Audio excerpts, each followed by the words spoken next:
How's it going, y'all? It's your boy Raymond back up in here. We're in quarantine week 5 or 6. Not really sure at this point. Kind of lost track of time with having to stay inside, and doing the same routine every day is getting a little repetitive. So we're losing a little sense of reality here, but we're trying to keep up. But luckily, to pull us back into reality, we have a new album from the one and only S-tier bassist, Thundercat. If you don't know who he is, I'm gonna need you to pause the video right now and go fucking look up his albums. Drunk, Apocalypse, The Golden Age of Apocalypse.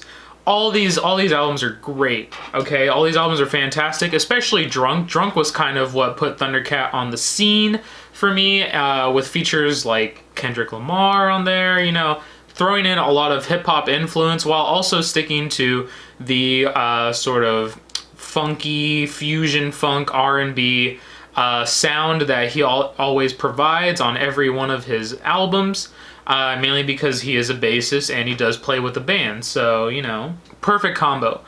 But yeah, now we got a new album, and it's called It Is What It Is. Before we get into the review, I hope everybody is safe at home, doing well, and yeah, hopefully this whole thing will blow over within the next month and we'll be good to go, hopefully. But yeah, anyways, so Thundercat released a new album. It's been 3 years since Drunk came out. I had I guess a certain amount of expectation for this album, just because, you know, anybody who knows who Thundercat is, he's a fantastic bass player. He's a fantastic bass player. He is absolutely insane.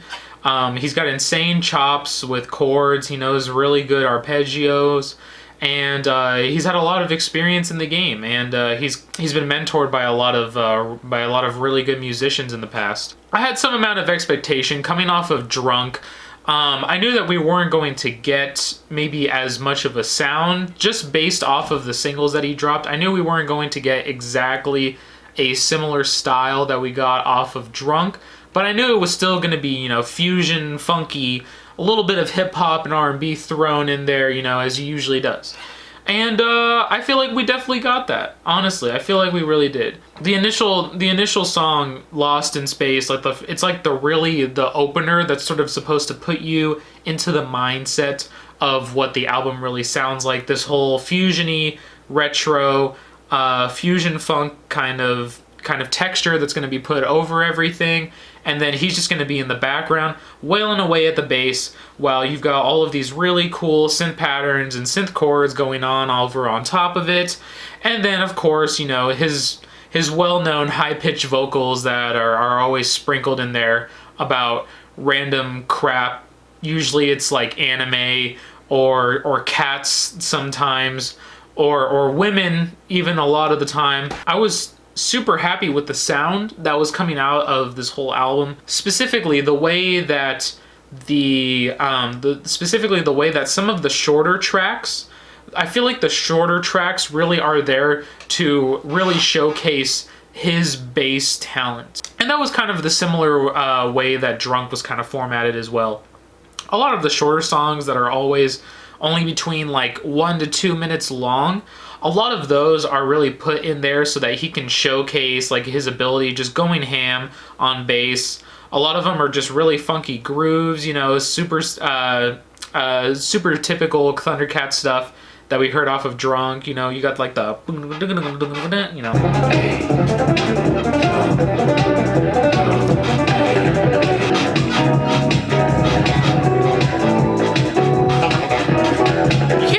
This isn't cool as fuck.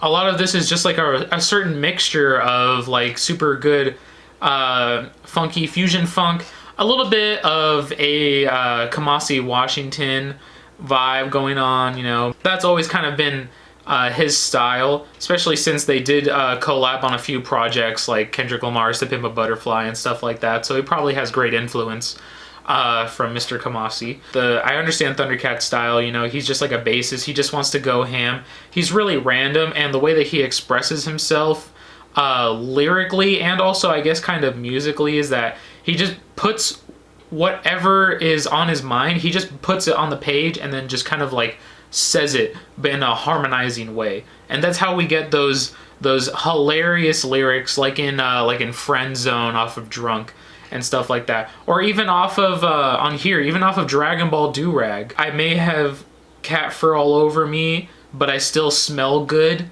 You know, it's like, it's just the whole idea of his verses are basically just supposed to be like memes, or they're just supposed to be like super preachy lyrics about, like, you know, trying to get with women, but he can't get any women because, you know, he's like, nobody understands him. You know, it's usually stuff like that, but it's really funny. It's really funny a lot of the time, especially on Dragon Ball Durag and on Black Quails as well. Some of my favorite tracks off of here definitely were probably Interstellar Love, Black Quails, Houseway. Let's see, Dragon Ball Durag for sure. If you haven't seen the Dragon Ball Durag music video, I highly suggest that you go watch that. That shit is hilarious. Absolutely hilarious. And then I'd probably also say maybe Fair Chance with Ty Dolla $ign. I wasn't a huge fan of Fair Chance at first because I wasn't sure how it was going to sound with somebody as hip-hop and R&B heavy as like Ty Dolla $ign and even Lil B as well. But I really like the way that the production was able to mix all three of them together. You know, Thundercat just kind of chills in the back for a lot of the song, just playing bass and just kind of chilling out and giving vocal harmonies here and there, and really lets Lil B and Ty Dolla $ign take over the track, which I thought was really cool and really nice. But it's grown on me. It's grown on me ever since the single came out. Other than that, that was all I really had to really talk about.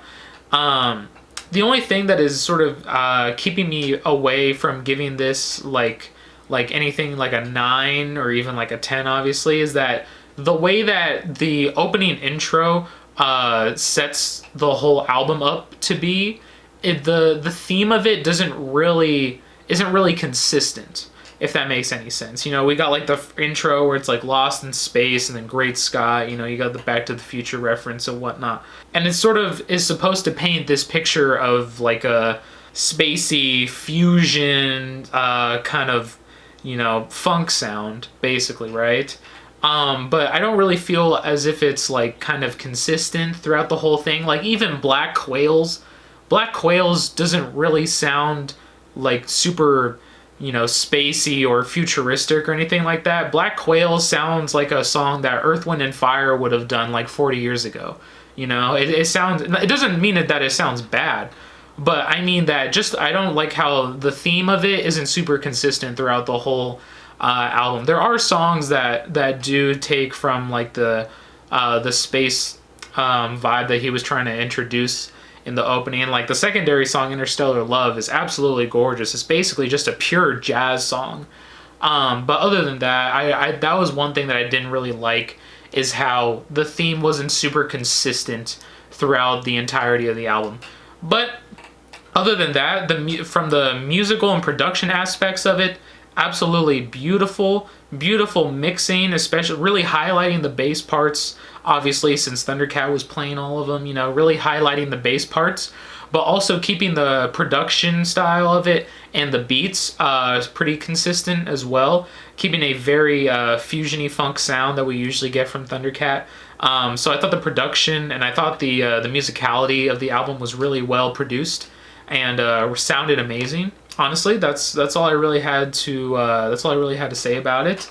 I think I'm probably gonna give this one like an 8 out of 10. I feel like an 8 out of 10 is pretty decent. I didn't really have many problems with it, other than just like the whole theme and concept aspect of it, you know, because you guys know I'm a sucker for concept albums. Obviously this wasn't it, but you know, the way that the intro gave off, he was kind of trying to introduce a concept or a theme here and there, and I'm like grabbing onto it, but then it just wasn't consistent throughout. Other than that though, brilliant album. Thought it sounded great. Really enjoyed it, and I got like at least 5 or 6 songs that I'm gonna be replaying for a while now. So yeah, that is Thundercat. It is what it is. Be sure to like and subscribe for more videos upcoming later this week. I might do a reaction or review to the Drake single. Maybe, I don't know. I'll think about it. All right, I'll think about it. There's some other stuff that I might do reviews for. I just saw the movie Onward. I know it came out a while ago, but when they took it out of theaters, I wasn't able to see it until they put it on Disney Plus. So I might do a review for that. But you know, we'll see. Maybe I'll do both. Who knows? Who knows? You'll have to subscribe to find out. But yeah. Thank you guys for watching. I appreciate it. Hope you guys are all safe at home. And yeah, I'll see you guys in the next video.